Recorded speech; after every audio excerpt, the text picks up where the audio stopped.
Gagawin natin ngayon yung horn with passing light. Ayun yung kapag ka bumusina ka, iilaw din yung blue water. Pwedeng rekta or pwedeng may selector switch gamit yung halo switch.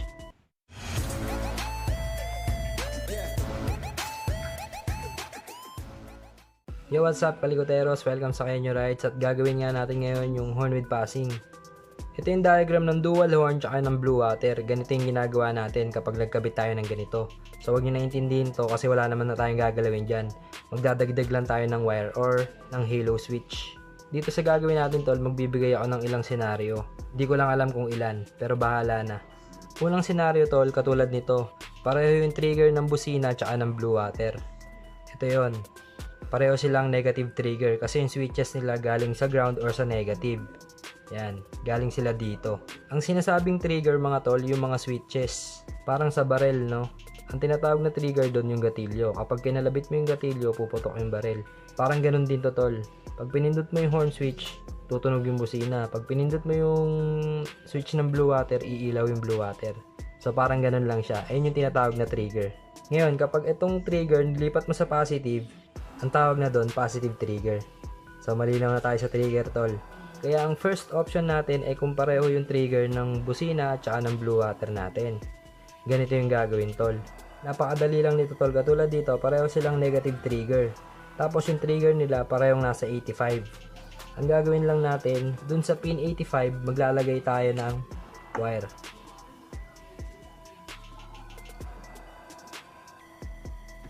Yan, ganyan lang tol. Tapos na. Pag pinindot mo yung horn switch, may energize yung relay, tutunog yung dual horn mo. Tapos, tatawid yung kuryente mo ditong negative. Kaya matitrigger din tong relay na to. Iilaw din yung blue water. Ngayon, ang problema mo dyan, kapag nagpailaw ka ng blue water, sinwitch on mo yung blue water mo, sasabay yung busina. Kasi pag switch on mo nito, na-trigger mo yung relay ng blue water, kaya umilaw yung blue water mo. Kaso lang, meron ka pang wire na papunta rin sa trigger ng horn relay, kaya tutunog din yung horn relay ay yung busina mo. Kaya ang kailangan natin gawin maglalagay tayo ulit ng diode. Sa paglalagay ng diode, kailangan ganito. Para pag pindot mo ng horn switch, tutunog yung busina tapos dadaan yung kuryente dito, iilaw din yung blue water.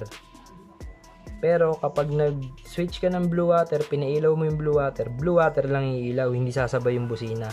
Kasi hindi makakapasok yung negative dito. Malinaw po hindi pwedeng baliktarin yan ha. Pangalawang senaryo, parehong negative trigger tapos gusto mo may selector switch. So gagamit tayo ng halo switch. Pero pwede ka rin gumamit ng ordinary switch na on-off. Pero dahil syempre gusto natin maporma yung mga motor natin no? Maganda nga naman kapag halo switch yung gamit. Kaya ganito yung gagawin.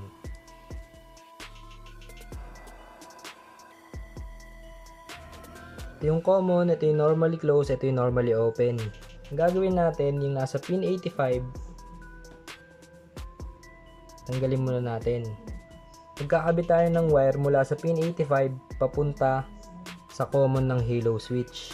Tapos itong normally close hindi natin gagamitin. Ayan yung pang off natin. Tapos itong normally open, ito na yung papunta sa kabilang pin 85 o sa kabilang trigger ng blue water relay. Yung diode, ganyan pa rin. Or pwede mo siyang ilagay dito. Pero para hindi tayo malito, dyan na lang siya. Stay na lang siya dyan. So ganito yan. Kapag naka-normally close, hindi mo pinipindot yung halo switch. Pag bumusina ka, busina ka lang. Kasi hindi naman tatawid yung kuryente mo dito sa normally open papunta dito sa kabilang relay. Sa relay ng blue water, kaya hindi siya iilaw. Pero kapag ka pinindot mo yung halo switch, syempre pupunta to dito. Sa normally open. Magkakaroon ka na ngayon ng connection dito papunta dito sa kabilang relay. Kaya kapag pinindot mo ng busina, tutunog yung busina, sasabay yung blue water. Ganun lang yun tol. Tapos tol, baka nangyari minsan sa inyo, kunyari yung blue water nyo, yung trigger nyo nilagay nyo sa pin 86 pero negative pa rin yun. Tapos yung positive nyo nilagay nyo sa pin 86. Ang gagawin nyo lang, imbis na sa pin 85 to, dapat dun to sa trigger sa 86. Basta kailangan trigger. Ayun yung pagkokonektahin nyo. Ngayon, dun sa pangatlong senaryo, kapag magkaiba yung trigger ng busina at saka ng blue water, katulad nung ginawa kong positive yung trigger ng blue water ko. So ganito yung ginawa ko, 'di ba? pinagpalit ko lang to dito sa may abang. Itong trigger ko, dating nasa negative, nilagay ko sa positive. Tapos yung dating positive, nilagay ko sa negative.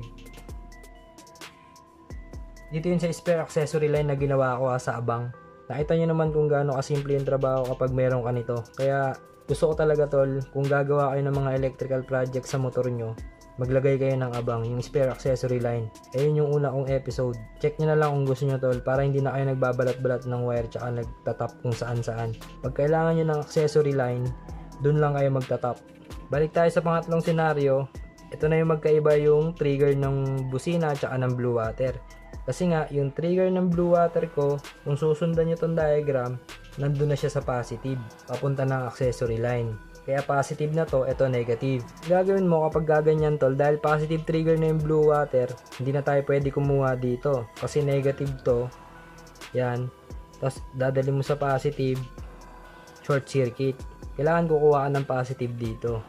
Na kapag pinatunog mo to, sasabay to. Saan yon?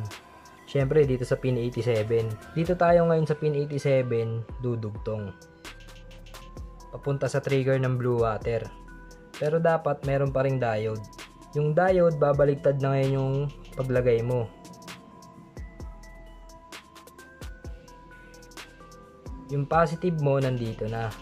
Dito na ngayon yung negative. Kanina baliktad, di ba? Eh gusto mo pa rin may halo switch. Ganito yung gagawin lang tol. Yung common, ito yung normally close. Ito yung normally open. Gagawin lang natin, dito sa pin 87, magkakabit tayo ng wire papunta sa common ng halo switch. Yung normally close, hindi pa rin natin gagamitin. Tapos, dito sa normally open tayo maglalagay ng wire papunta sa trigger ng blue water. Pero dapat meron pa ring diode. Yung diode natin, pwede naman dito ilagay sa common yan. Parang ganito lang. Yan, parang ganyan lang tol. Pwedeng diyan ka maglagay ng diode. Wala na akong maisip na ibang senaryo kaya i-actual na natin to. Ngayon mga tol, ito yung relay ng busina ko, ito yung relay ng blue water. Ang una natin gagawin ay kailangan natin malaman kung ano yung trigger nilang dalawa, kung positive ba o negative. Kaya magkakandak ulit tayo ng testing para i-trace yung trigger nilang dalawa gamit yung test light.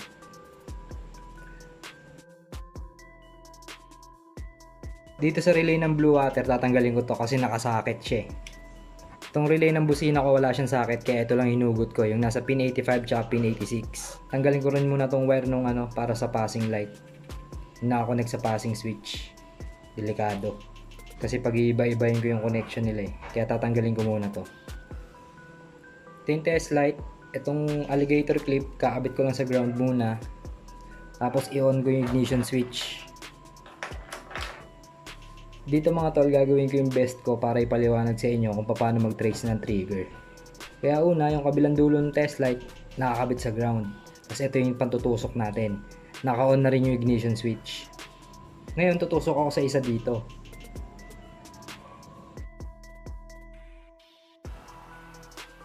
Yan, wala siyang ilaw.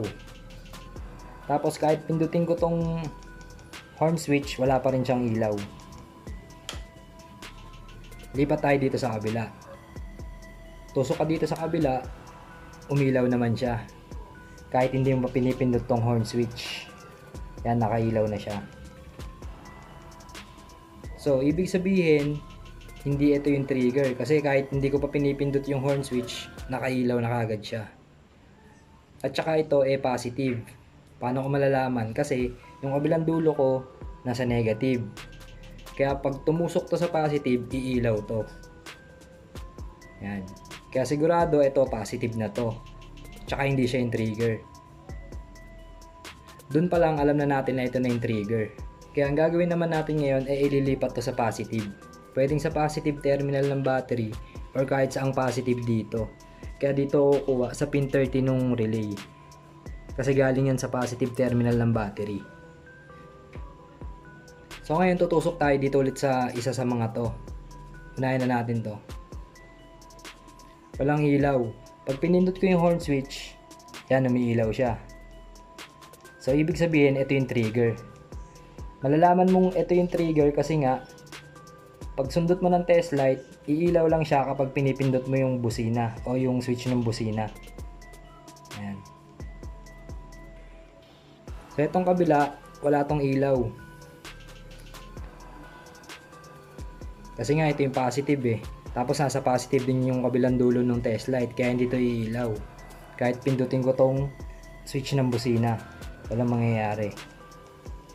Kaya sigurado na tayo ngayon na ito yung trigger tsaka negative siya. Tapos na tayo dito sa isa. Balik muna natin. Balik ko muna pala.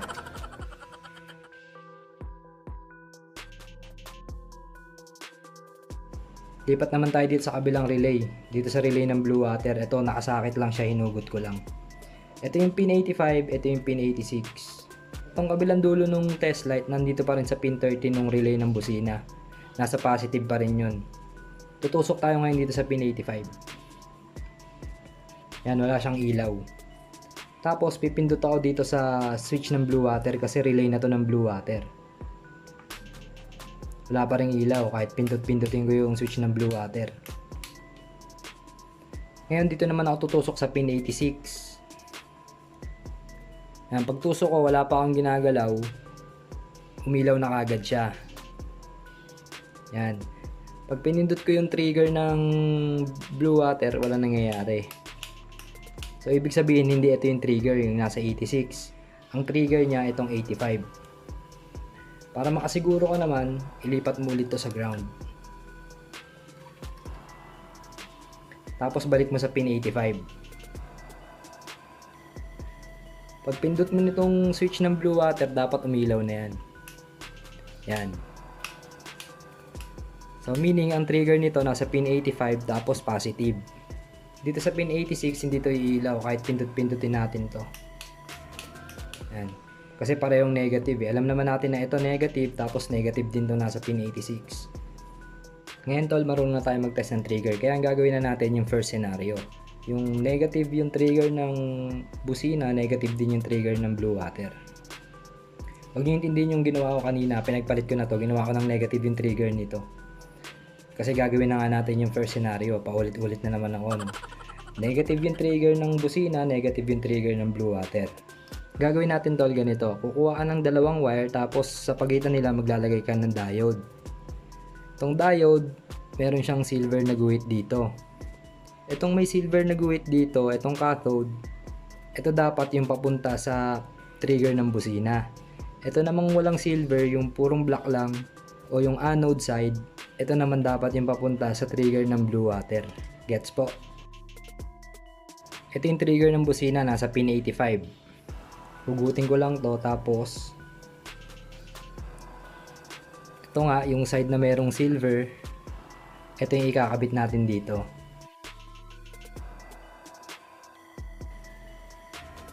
Itong kabilang dulo ng wire, ito na yung anode side, ito yung walang silver, ito naman yung papunta sa trigger ng blue water, nasa pin 85 din.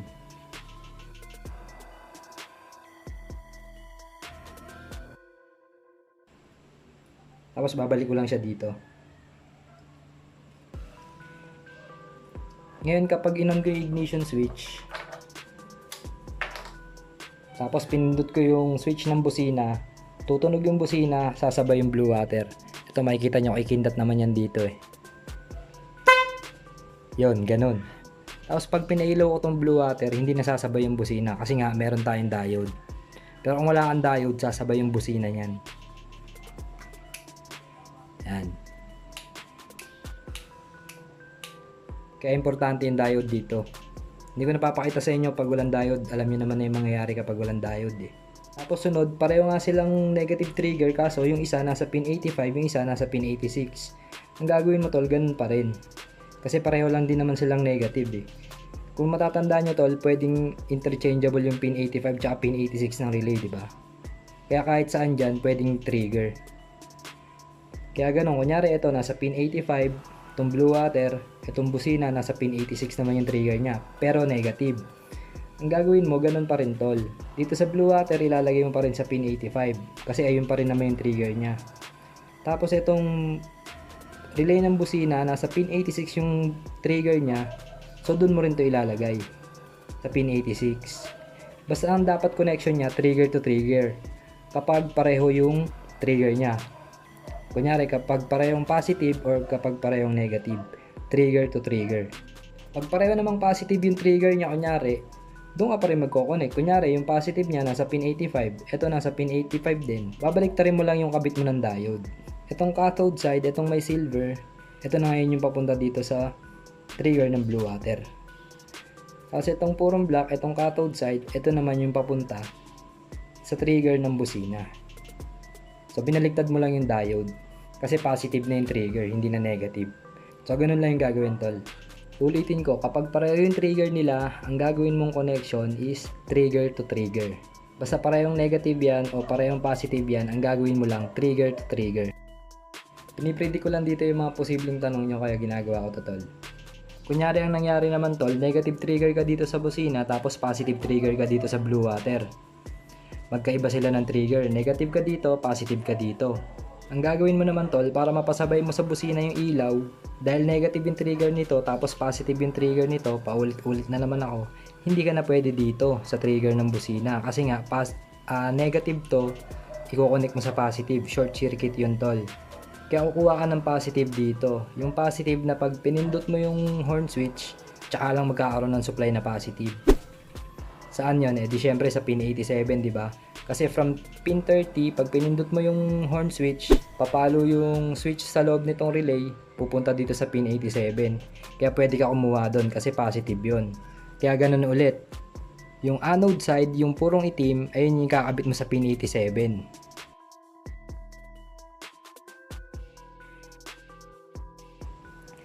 Kaya from pin 87, pumunta ng diode.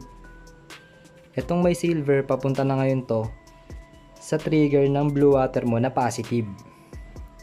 Kasi nga magkaiba na sila ng trigger, di ba? Pasensya na kayo tol pag paulit-ulit ako ah. Ito yun, positive na to. Pinagpalit ko na rin to tol. Pin 87 ng horn relay papunta sa trigger ng blue water. Positive yung pin 87, positive yung trigger ng blue water. Pag pindot ko ng horn switch, tutunog yung busina, iilaw yung blue water. Ngayon tol, ang pangit dito, wala kang patayan, wala kang control. Kahit umaga, kapag bumusina ka, umiilaw pa rin yung blue water mo. Kaya yung iba gusto nila pag umaga nakapatay, pag gabi nakabukas. Gagamit naman tayo ngayon ng halo switch. Ngayon dito sa halo switch, ang gagamitin lang natin ay yung common tsaka normally open. Itong normally close, dito gagamitin, ito yung pang off natin. Tapos itong negative positive niya, itong ilaw niya, kayo nang bahala tol kung saan nyo ikakabit. Basta itong pula, positive, itong itim, ito yung negative. Kung hindi nyo pa alam tol kung saan nyo ito ikakabit, browse nyo na lang yung homepage ko, meron akong tutorial kung paano i-wire tong halo switch. Tapos ganun ulit, parehong negative yung trigger nila. Negative yung trigger ng busina, negative yung trigger ng blue water. Itong common, ilalagay natin sa trigger ng busina.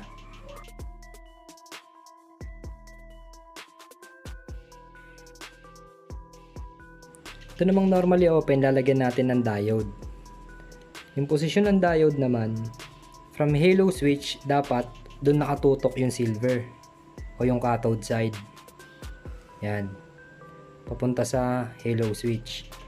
Itong black side, yung anode side, naman yung papunta sa trigger ng blue water. Ulitin ko, parehong negative yung trigger nila. Huwag kayong mai-install pag paulit-ulit ako. Ganun lang yung gagawin. So ulitin ko ulit. Itong negative tsaka positive, kayo nang bahala kung saan nyo ito ikakabit tol. Basta itong pula sa positive, ito sa negative. Ngayon kapag hindi ko pinindot tong halo switch, pag pinindot ko yung busina, busina lang siya. Pag naman pinindot ko na tong halo switch, sasabay na ilaw. Kapag ka naman parehong positive yung trigger nila, kunyari positive yung trigger nitong busina, positive yung trigger nitong blue water, ganito pa rin yung gagawin mo tol, babaligtarin mo lang tong diode. Ngayon tol, kung matagal ka nang nanonood sa akin, good job ka. Kung first time mo naman dito, i-click mo na yung subscribe button tol. Ayun nga, kung matagal ka nang nanonood sa akin tapos sinundan mo rin yung mga ginagawa ko dito, malamang negative din yung trigger ng busina mo tapos positive din yung trigger ng blue water mo. Tapos meron kang passing light. Yung common ng halo switch, ilalagay natin sa pin 87 itong horn relay. Kasi positive yan. Paulit-ulit ako, no? Sensya na kayo tol, ha? Huwag kayo mainis sa akin pag paulit-ulit ako.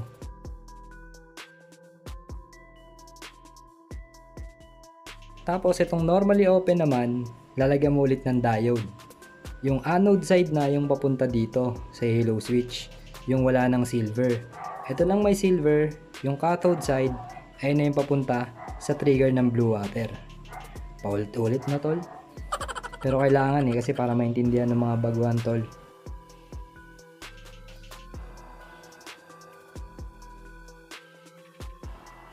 Lilinawin ko lang tol, hindi ko to ikakabit sa motor ko kaya may mga ganyan-ganyan to. Yan. Huwag niyong gagayahin yan. Pinapakita ko lang dito sa inyo kung paano yung connection. Common ng halo switch sa pin 87 ng horn relay. Tapos yung normally open ng halo switch papunta sa trigger ng blue water. Merong diode. Kung sinundan nyo yung mga ginawa ko mula noon pa, tapos ganun din yung ginawa nyo sa mga motor nyo, ganito lang din yung gagawin nyo dito kung gusto nyo ng ganito. Doon naman sa may mga ibang senaryo, pili na lang kayo doon tol kung alin yung fit sa inyo doon sa mga ginawa ko kanina.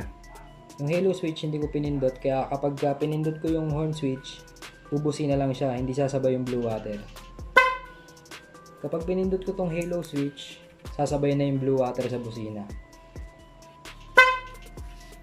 Ganun lang mga tol, sana may natutunan kayo. Muli ito ang Kenyo Rides at kung nagustuhan mo tong video na to, pa-subscribe naman tol.